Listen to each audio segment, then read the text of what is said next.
Good morning, good evening, and good afternoon. Welcome back to Nerdin' Out. My name is Evan, joined by my good friend Nathanael. I was hoping for applause, but nobody applauded, so just applauding for yourself is kind of lame. Just add an applause track from like Seinfeld. Yeah, exactly. Yeah, right, exactly. So we're back again. Just the two of us again. David will be added in via satellite. Yeah. Once we get the budget for that. Right, exactly. And so he is again not with us, but that is okay. We love him and we miss him, and we'll carry on his spirit. Or he'll carry on his spirit, and we'll carry on the idea of his spirit with us. We'll carry on our wayward sons. Anyway,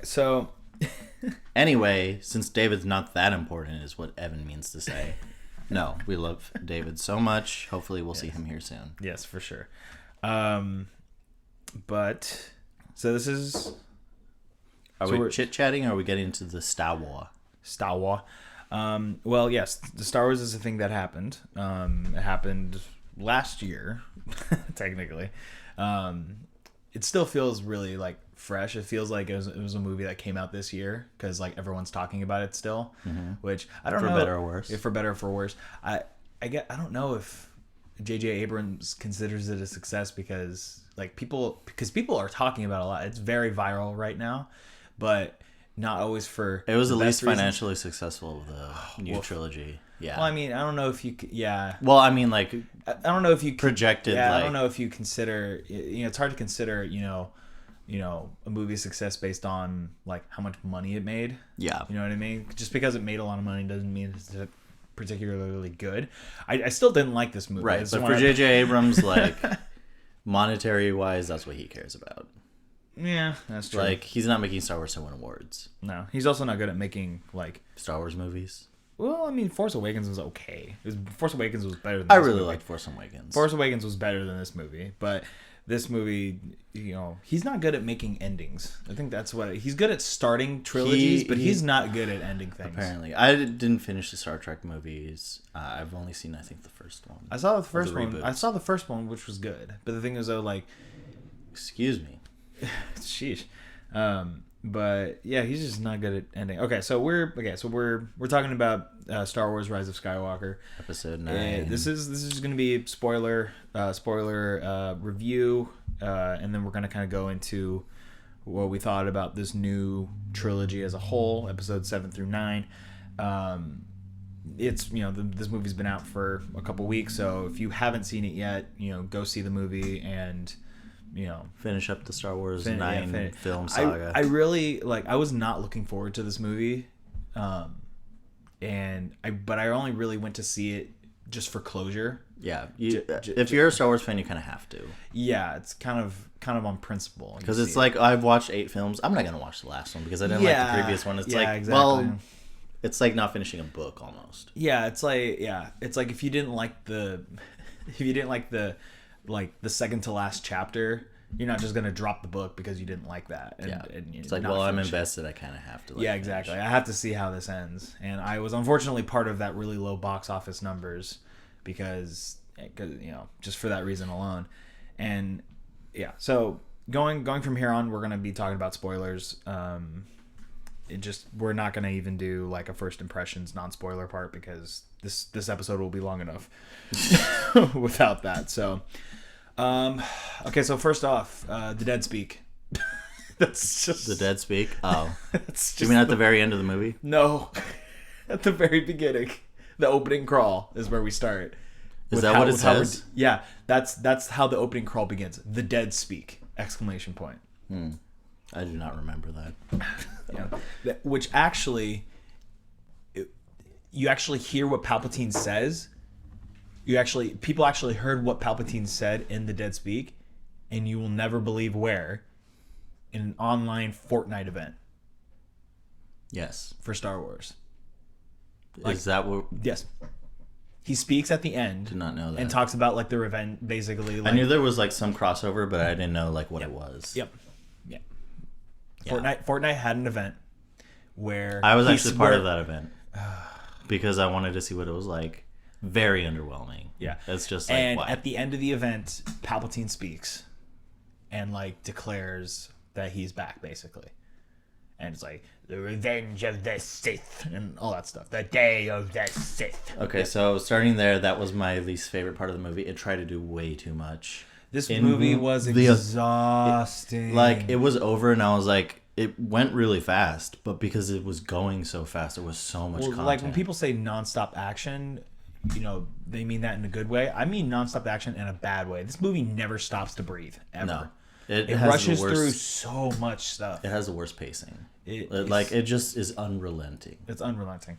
And I think, just personally, Palpatine being the big bad in this movie is just lazy writing. It doesn't work. It's so lazy. It's like we already saw him die, and that basically what that does is Anakin's sacrifice at the end of Return of the Jedi was for nothing. Means nothing. He didn't do anything. Nothing.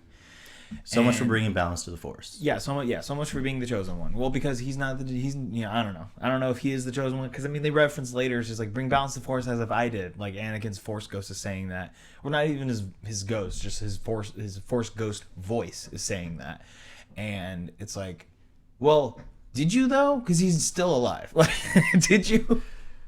Yeah, I don't know. Like previously, I don't know if they were canon, but they had some comics come out like way before the prequels came out, where Palpatine came back through clones. He had this cloning facility, and that's how he came back. And they kind of touch on that in this. Well, they touch but not really, because they have his original body hooked up to a machine. Yeah, and the thing was, like, he made a bunch of Snoke clones, so he, you know, I was every voice you've ever heard inside your head. And it's been Palpatine the entire time. Even though the previous two movies never hinted at it, even in the slightest bit. Not even in J.J. Abrams' first Star Wars movie. Like, nothing hinted at the fact that Palpatine might still be alive. Up until this film, it's been let old things die. Now it's bring everything back. Yep. Because everything that we said we were going to kill off, it's all back. And it's just so much fan service. It's not even fan service anymore. It's just even, it's gratuitous ass kissing is what it is. Yeah. And oh man, it's just like I'm exhausted thinking about it. And Poe and Finn get wasted in this movie, honestly. I think Poe gets more of an arc in this. He gets a little bit more, but yeah, they get wasted. He gets wasted. Especially Finn. All he does the whole movie is say, "Rey, I need to talk to you," and then he never talks to her. Yeah, I know. It's like, I always wanted to tell you, and then we never come back to that. Which a lot of people are like, oh, he was going to say that he loves her. Or some people are like, oh, he was going to tell her that he's Force sensitive. At the end of the movie, it shows that he's Force sensitive. Yeah. But it doesn't do a good job of explaining anything. Like I don't need it to be shoved in my face like the rest of the movie, but it just doesn't. It goes back to that to this one film theory of it's like some Russian guy is some Russian name. The gun basically. So it's like if you. In one part of the movie, if you see a gun hung up on a wall or someone hang up a gun on the wall, that gun needs to be used later. Otherwise, you're setting it up for nothing. That's what that was. Him going like, I need to tell you something, and then going like, I'll tell you later. And then he never does. That's waste. That doesn't need to be there. You don't need to add that line. You don't need to add any of that if you're not going to bring it up later. That's not... Unless you resolve it in a different way. Which I think JJ thought he did by like showing that Finn was Force sensitive, like subtly, but that's still like he was talking to Rey, and the fact that he never brings that up with her or she doesn't notice it, like that's not that. That's if it was resolved. a TV series and they had several episodes to stretch it out across, that'd make a little bit more sense. But this is a movie of limited This felt time. like two movies in one, mashed up into one. That's the biggest thing. The problem is. They made the first two movies. We're introducing new heroes. We're letting go of the old characters. They get to this movie and they're like, wait a second. We need to wrap up 9 films or 8 previous films. Mm-hmm. And we need to conclude the current characters. Which what ends up happening is, like you said, you have 2 different films that you need to resolve. And it's just not enough time. Yeah. I mean, JJ does a really, distasteful job of retconning everything that happened in The Last Jedi, whether you like The Last Jedi or not. He even publicly came out with statements saying oh yeah, I didn't, whatever he said, he basically dismisses it all. And we disagree on a lot of things about The Last Jedi, but I don't think it was necessary for him to literally change everything. Yeah. And rewrite everything. Basically. Literally every single answer that fans were asking for, he gave. Like the hardcore quotation marks. You mean Rian Johnson? No, not Rian Johnson. I'm talking about fans who wanted all these answers to stuff. Who wanted Who wanted the Knights of Ren. They wanted Snoke's backstory. They wanted Rey's parentage. They still didn't even get the Knights of Ren, technically. They were in it, and that's about it. They just showed up for whatever reason. And then one of the parts that made no sense to me is towards the end when they're attacking Kylo. It's like, there's no reason why? There's no reason for, because like if they were his if knights, they were his knights, then why are they fighting him? Yeah, I don't know. Palpatine having this huge like spaceship army is the most convenient thing of all time. I know. Like, it's like how like that question could just be asked for every point in this movie. How and why? So like another thing that I've been hearing about is like, why didn't Rey make her lightsaber like in the beginning of the movie? Like, why did she have that? Why, instead of like letting old things die, I will admit, like, Rian Johnson did a really good job with, the idea of paving way for this new generation by like letting old things die, and the idea of like Anakin's lightsaber being destroyed. That's good, like, symbolism of like, oh, now like she has to carve her own path and she has to be her own Jedi, right? In this movie, Anakin's lightsaber is back, reforged. No big deal. It's not. That's not important. Don't worry about how that got back together. It just did. It just is. It's like Leia also has a lightsaber that's never been referenced before. Okay, that's fine. And oh my gosh. So much. I sat down to watch the movie and I was like, okay, from my perspective, this is not going to be good as The Last Jedi. I don't think it will be, but I'm going to enjoy this movie. I enjoyed the movie my first time through. But then when I sat down to really think about it, I was like, this is like such a mess on so many levels that almost every part of the movie falls apart. I kind of went in with almost the opposite mindset. I was like, this can't be worse than The Last Jedi because there's nowhere to go but up. That's why I told you to turn your brain off. Yeah. And then I went in and I watched it and I'm like, that was almost worse. Like, I don't know how, but that was worse. I mean, it wasn't a good movie. Oh my gosh, like, don't get me wrong, like, some of the visuals were great, and all that stuff, if you ignore like all the cracks of the movie, it's a lot of fun. If you ignore everything, ignore like the sense that this movie is supposed to make, you'll have a fun time. If you don't think of it as this, so basically it defeats the whole point of the film. Like, as a standalone film, like, it's a standalone story, it's not even a good story. No.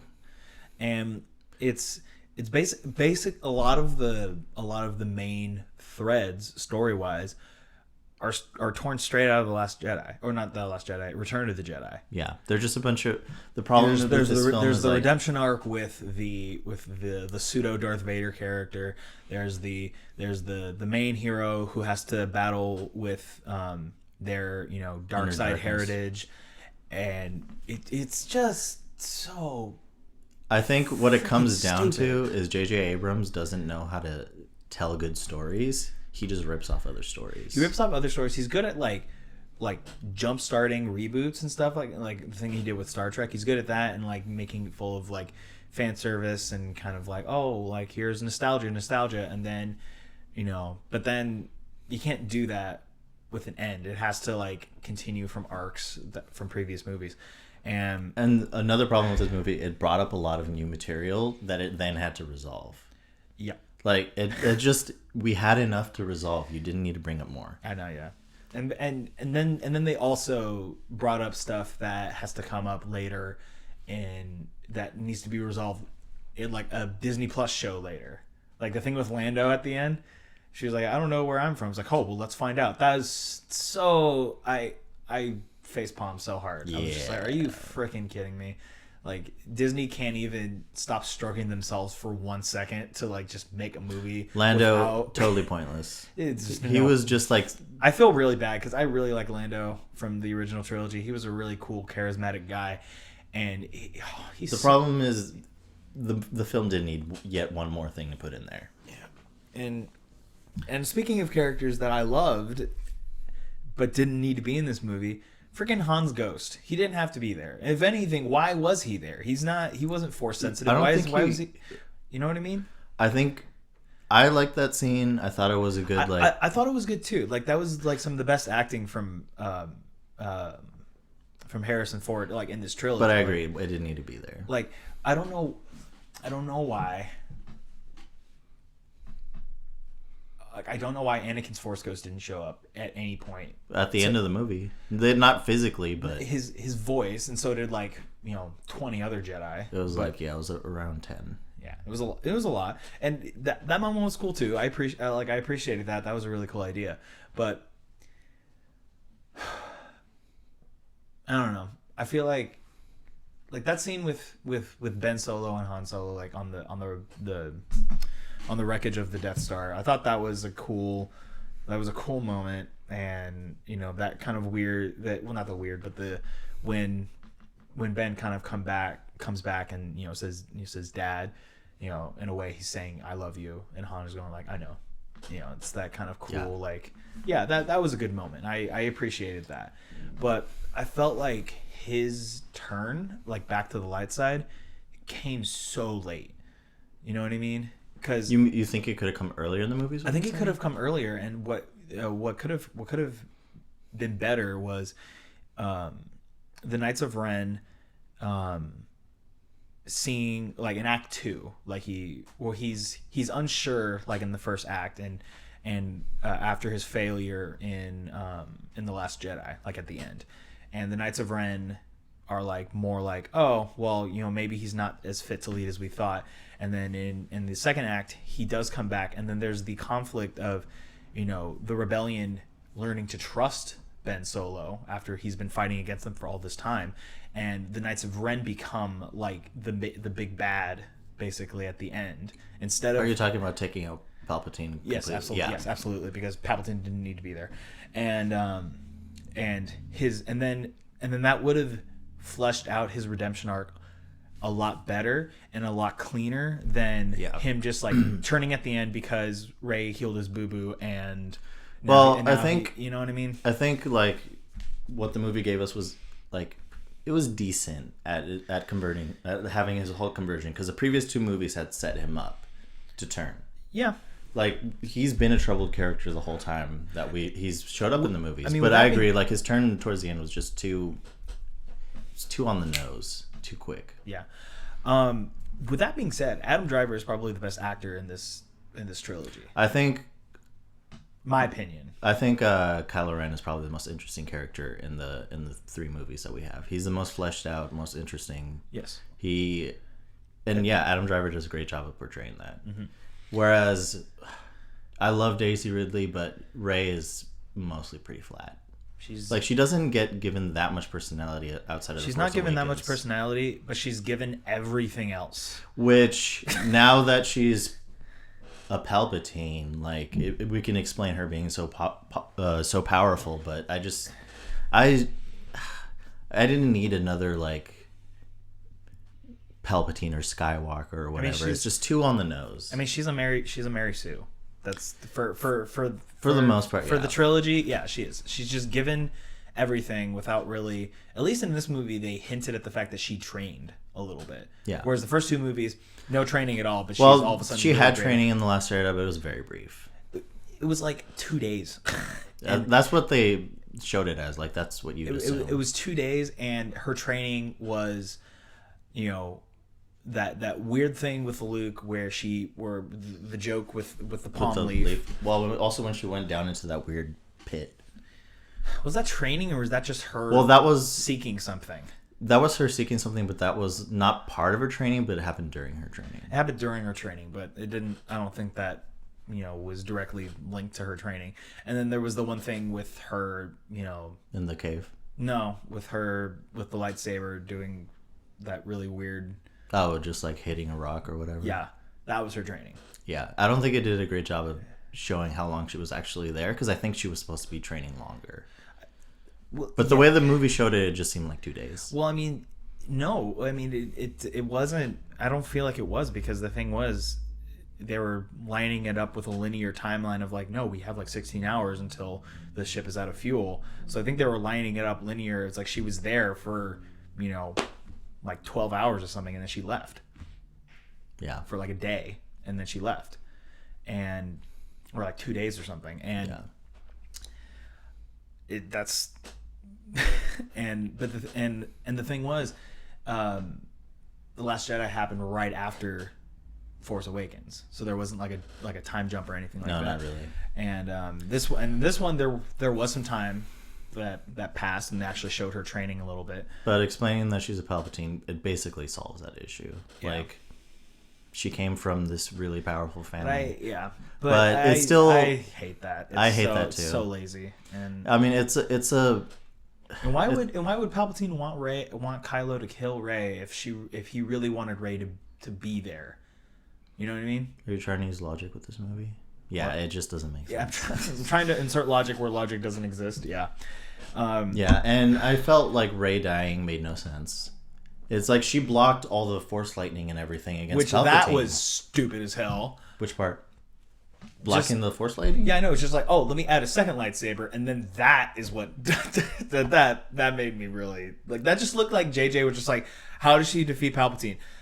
With 2 lightsabers, and then that's it. I thought that was the most. I thought that was the. And then she dies, and she wasn't even like hurt.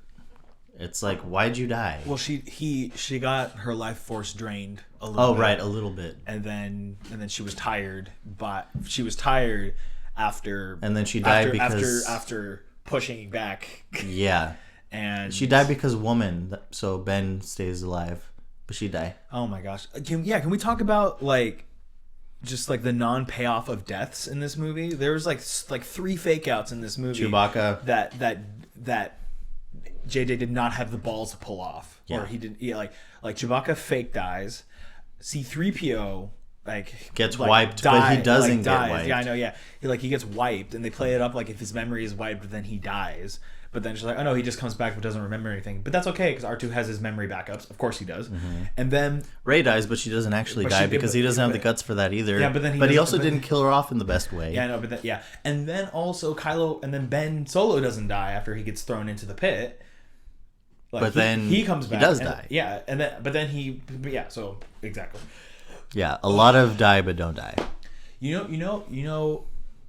There's a lot of parts in this movie that I feel like I was supposed to feel something, and I didn't. The only time that I felt something and actually like almost cried was when Chewie found out that Leia died.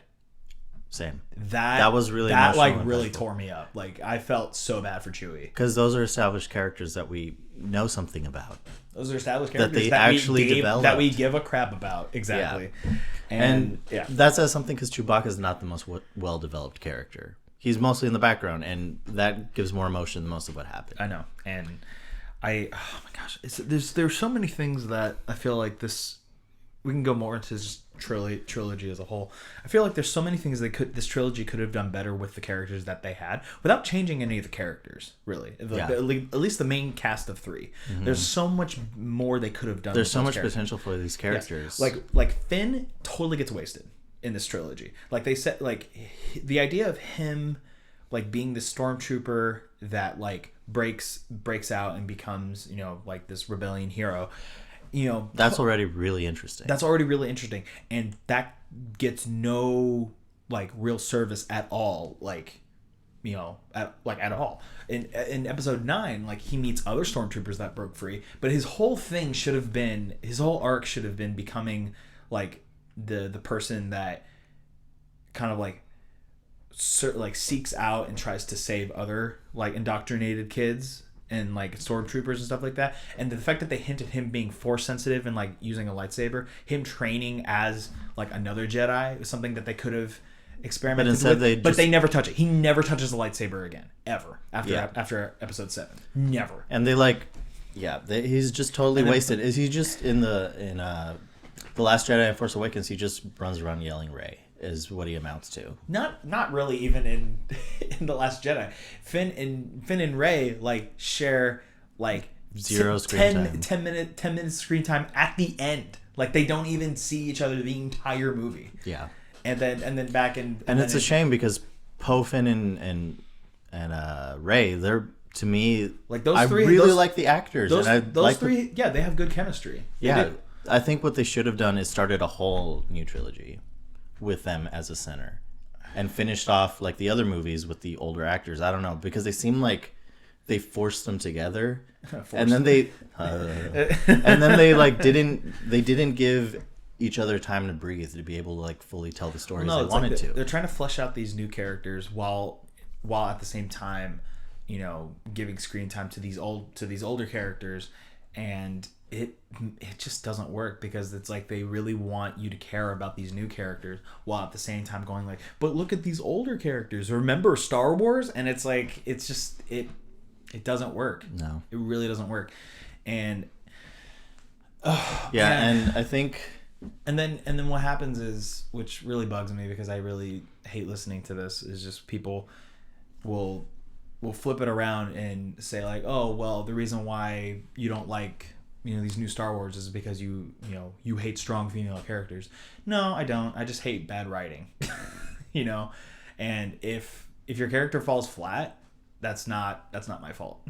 Yeah. It's like strong female characters in movies has been a thing since the 80s. Like friggin' Leia in the first Star Wars trilogy, she was great. Ripley in Aliens. Yeah, I would say not as common, but yeah, it has been a thing. It's like Kill Bill. There's a lot of like strong female characters, but it's that have done well. So it's not that it's not that men hate women, although there are. Yes, but it's just the stories suck. And that's not our fault. Yeah, I wouldn't say the stories suck. I know. Third movie, yes. I still think Rose was a well-developed character. I thought she was interesting. I thought she brought a good level. And then she got sidelined in episode 9. Basically. That actually hurt because the actress was really passionate about Star Wars. Kelly Marie Tran loved Star Wars, toured with the whole thing, and then she got sidelined for Dominic, whatever his last name is, the guy from Lord of the Rings, who plays Merry. He was in Skywalker, Rise of Skywalker. He shows up as some rando character. And he basically takes like all the lines she could have had. Where? You didn't see him? He was like a nobody, but he like had more lines than she did. Was it that guy from Lost? Yeah. He's from Lord of the Rings. Also. Oh, that's right. Yeah, he plays Mary. Yeah. So basically what happened was... Yeah, I know. I remember seeing him going like, oh, they got him in this too? All right. But why? He's just this new character out of nowhere that doesn't... He just has all these throwaway lines. But... Basically, he got in the movie because J.J. Abrams made a football bet with him, or a soccer bet with him or something, and he lost, so he was like, okay, I'm going to put you in the movie. That's how he got cast in the movie, because they're buddies, and yeah. All right. Okay, that's stupid. Yeah. So he didn't really have any real purpose. I don't know, It's just one of those throwaway characters. The same with, like, that black girl with Finn. Yeah. Like, who even is she? Like, we know she's a previous stormtrooper and all that, but she got way too much screen time for what it was. Well, she got too much screen time. Or she got screen time the way, like, in a way that made you think that, like, if you didn't see the movies before this, you would think that Finn was someone who was, like, locating and finding a bunch of stormtroopers that had escaped and all that stuff and became, like, freedom fighters. But...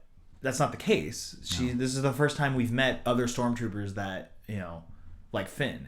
So it was weird. It felt like it was trying to be like, oh, here's payoff to, Finn's character arc, but there was no setup for it at all. No. So and then we got to go talk about the MacGuffins, like the Wayfinders, the stupid dagger. That it was just that looked like something out of the Goonies. Like it was like this weird like video game idea, like go on a fetch quest to find this item so you can find this other item so you can reach the final boss. It's the laziest storytelling. So stupid. And if you think about it, JJ did the same thing in the first movie. We have to go find the map, or we have to hide this, and yeah, it's just not. We have to hide this in a droid like we did in episode 4. Yeah, so I think at the end of the day, J.J. Abrams he's a lazy storyteller. Did you see at the end when all the ships were destroyed and all that stuff, and there was one shot from Endor which I don't know why they were in Endor, but because fan service. One ship did a holdo maneuver through one of the. Did it? Yeah, it was like split in two, but all the other ones were just blowing up. I'm like, who the hell did that? Who the hell did that? Why are we not hearing about that? Yeah, that's weird. I did like the light speed skipping, I think is what they called it. I thought that was pretty cool. Light skip jumping or whatever it's called. Yeah, Light speed, I love how the Millennium Falcon is like untouchable in this movie. It's like literally on fire 1 minute, and then 2 minutes later it's fine. This is fine. It's like okay. Yeah. So I guess.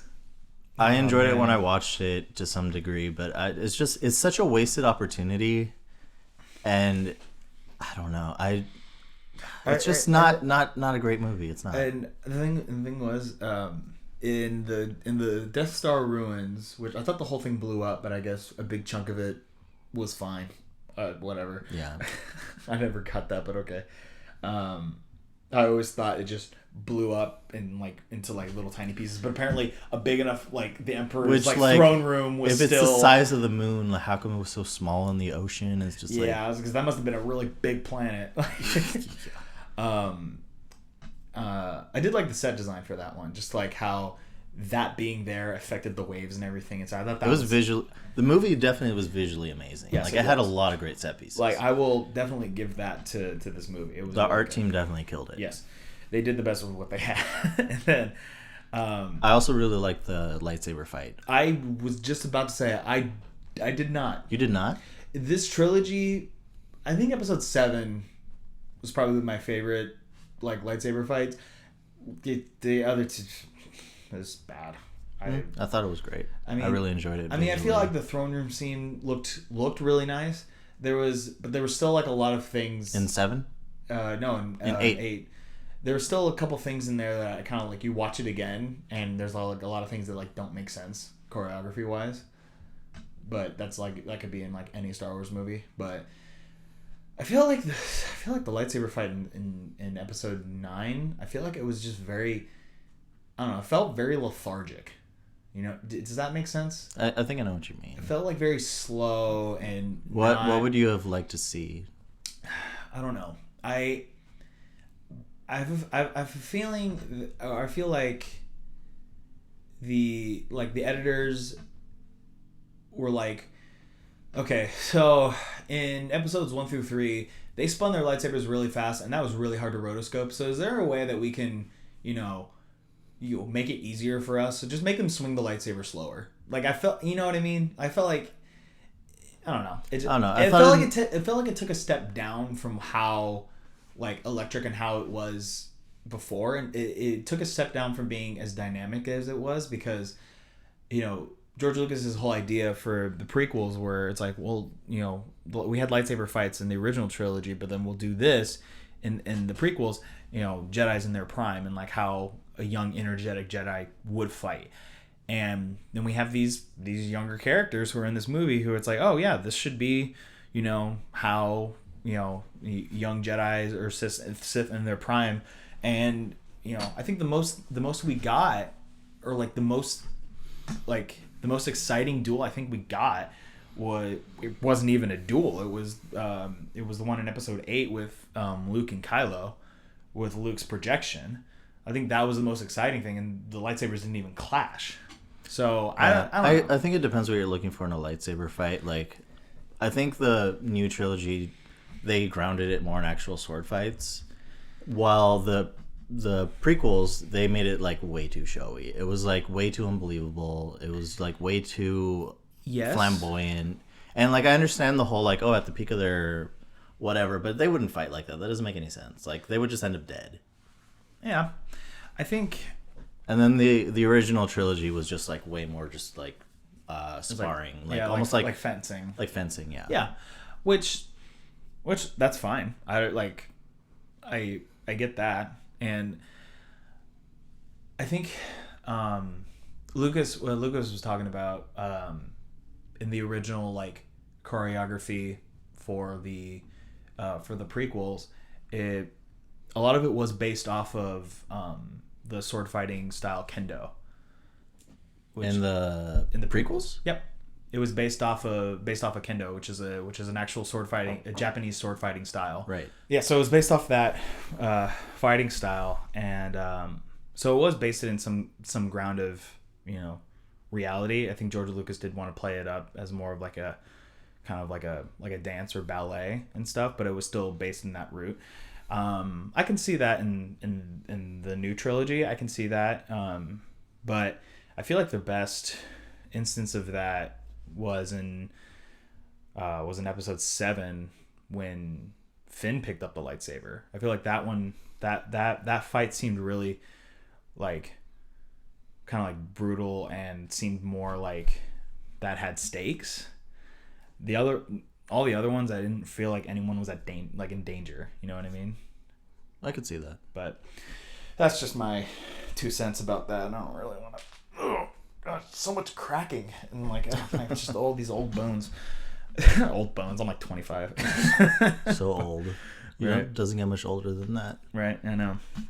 But so we could spend more time talking about this, but I don't think Nathaniel wants to. No, I don't really want to. I'm just like. I'm actually exhausted talking about this film. Because there's still so much we haven't even talked about, which is crazy to think about. Yeah. What off the top of your head? 1 or 2 things. How about Rey calling herself a Skywalker at the end, like verbally? The whole idea of like this whole thing was like, creating your own identity. You don't have to be, anyone. You can, you don't have to be someone important. You can just be, and the thing is, you saw the Force ghosts of like Luke and Leia. Why, like, speaking of things like letting things die, like why are we seeing these people? Like why are we not seeing Luke, Leia, Obi-Wan? Like if we're gonna show them, why don't we show all the Force ghosts that they saw? I mean, I know that would involve bringing everyone in who voice those characters and like dress people up and stuff like that, but I don't know. I think it seemed cheap. They just they made it way too obvious, and were like they had to set it up for her to say that in order for JJ to reach his Rey says I'm a Skywalker quota. Yeah, or check off that box, and it just the movie already told us this. Like you don't need to like yell it at us. Yeah, I know. And then and also I thought it made more sense for Kylo Ren to be the namesake of the movie Rise of a Skywalker because he turned to the light side. Yeah, I know. I was like, okay, I guess that makes sense. And then Rey is like, I'm a Skywalker, Rey Skywalker. It's like, yeah, I know. And then it would have made more sense if Ben was just like, I'm a Skywalker. Like, yeah. I mean, they could have been more tactful about it. They could have, but J.J. Abrams is not a subtle storyteller. No, I was gonna say he's not a storyteller. Well, he's a storyteller. Maybe not a great one. Anyway, you could tell bad stories. If you were to give this a rating, how many? What out of 10? What out of 10? 5 out of 10. Wow. Woof. That might be a little generous, but 5 out of 10.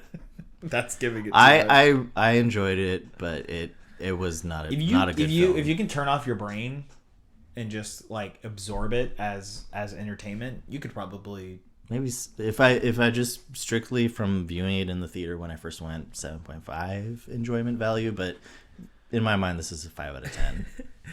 Yeah, I feel like after I watched it, I was like, oh, it's like 7 out of 10. But then I sat with it and I actually thought about it, and then it dropped to like a 4. It's just not good. Yeah, it's just not. It's not good.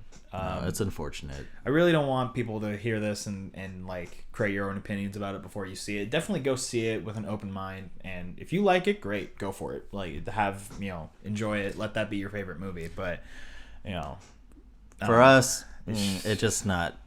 It didn't reach the mark. It definitely did not end the trilogy the best way that it could. It was very sloppy. It had. Yeah, this was very sloppy, very rushed, very lazy writing. And there's a lot of different ways that they could have taken. There's a lot of different ways they could have, kept a similar story, and like change a lot of what, there's a lot of different ways that they could have done it, where it would have been similar, but the story could have been better. Like there's a lot of different ways they could have done it and still made a better movie. But yeah, unfortunately we didn't get that, and that's okay. because just move on to the next entertainment thing because there's a lot of it. Yeah, just go watch The Mandalorian.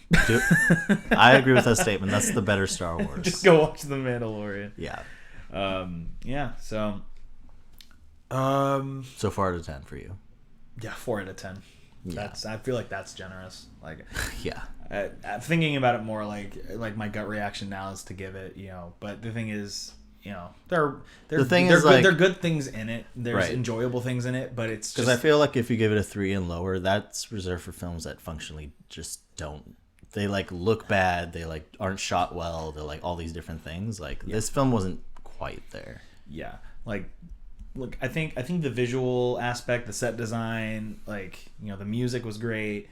I think all that stuff. Some of the acting was also really great. Some of the acting was on point, so that brings it up to like a 4. But just the story itself brings it down, very low. And pacing is just it's just not good. It's just a very disappointing film. Yeah. So give it like a 4 out of 5. You give it like a 5 out of 5. You did not give it a 4 out of 5. That'd be very generous. Oh no, 4 out of 10. I give it a 4 out of 10. 5 out of 10. Yeah. You get a 5 out of 10. Yeah. So not that much better. Yeah. So, if you're you already listened to this, so I'm assuming you've watched it. Yeah. Or if you haven't and you've just heard all these details, that's really gonna affect you going in. Yeah. But that's on you. That's on you. So. Yeah, follow us on social media. We got a Twitter. I think we have an Instagram. We need to start doing. I have an Instagram. I have not posted anything on it. So scratch that. We have. You can email us at nerdingoutpodcast@gmail.com. See. Also follow us on Facebook because we have a Facebook as well. We're on iTunes, Spotify, YouTube, all the places. And a platform that distributes all of our stuff, Podbean. That's on there too. But yeah, so thank you so much for listening. Email us at that same email, nerdingoutpodcast@gmail.com. Let us know if you have any ideas for episodes or topics that you want us to touch on. Any feedback that you have will be appreciated. Very well appreciated. Very blah blah blah blah. Very well. So, thank you so much for listening, and we will see you next time.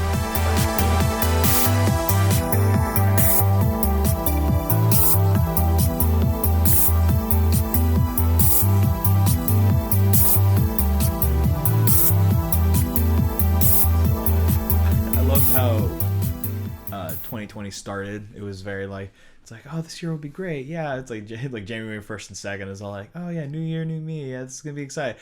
January 3rd, World War III. It's like, oh, now everyone's making jokes about the draft and missiles, and it's just like, I know. Yep, that sounds about right, internet. Yeah. Thanks for that. Yeah, because that's how fast everything happens, right? Yeah. Anyway, are we recording? Yeah, we're recording. Okay. I just want to make sure I don't go too much into politics. Right, and I don't want to either. But yeah, I was thinking of. I don't know what I was thinking of. World War III. No. Now that we're moving, and we have more room, I want to hold a session 0 for my D&D campaign. Because I have three people I know for sure want to do it. Doug's gonna wait until the campaign that he's running for us is done, but which could be who knows. Yeah. We had a really good session last Saturday.